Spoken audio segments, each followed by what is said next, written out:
Copy copy copy, আবারও সাকিব খানের নামে কপির অভিযোগ।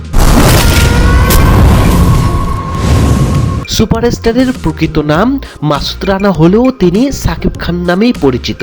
বলিউড বাদশা শাহরুখ খানের সঙ্গে নামের মিল তো আগেই ছিল। নিজ নিজ দেশে দুজনেই কিং খান নামেই পরিচিত। এবার নাকি কাজেও মিল। তুমি কক্সবাজার গিয়ে তেহসিনকে মেরে ও লকার থেকে 750 কোটি টাকা চুরি করেছো। একটা সময় সাকিব খান মানেই ছিল কপি পেস্ট সিনেমা। কখনো বলিউডের কপি, আবার কখনো সাউথ ইন্ডিয়ান সিনেমার সিন হুবহুব কপি করে এই নায়কের সিনেমায় পেস্ট করা হতো। এক পর্যায়ে বিরক্ত হয়ে সিনেপ্রেমীরা মুখ ফিরিয়ে নিল।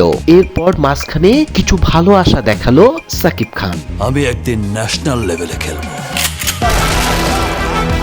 প্রিয়তমা, বরবাদ, তুফান এবং তাণ্ডবের মতো একের পর এক দুর্দান্ত সিনেমা, ভালো গল্প, সাবলীল অভিনয় আর নিজের মারদাঙ্গা লুকে ভক্তদের আকাশচুম্বী স্বপ্ন দেখালেন। সব মিলে মনে হচ্ছিল superstar Shakib Khan copy cinema থেকে বেরিয়ে এসেছে এবং দর্শকেরও প্রশংসা কুড়াতে থাকেন।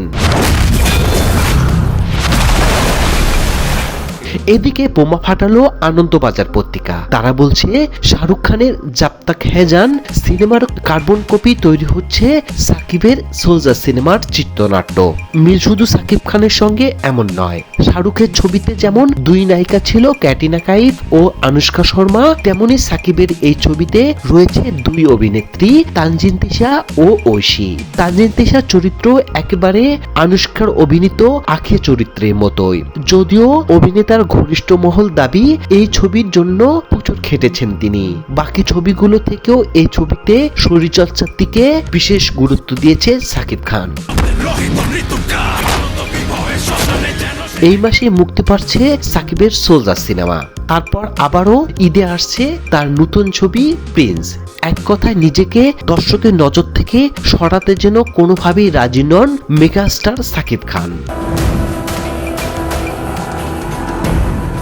তো ভিউয়ার্স, আপনার কাছে কি মনে হয় সাকিব খানের সিনেমা সোলজার কি শাহরুখ খানের জব তক হ্যায় জান ছবির কার্বন কপি নাকি নিছক গুজব? তা জানাবেন ভিডিওর কমেন্ট বক্সে। আর ভিডিওটি ভালো লাগলে অবশ্যই চ্যানেলটি সাবস্ক্রাইব করবেন।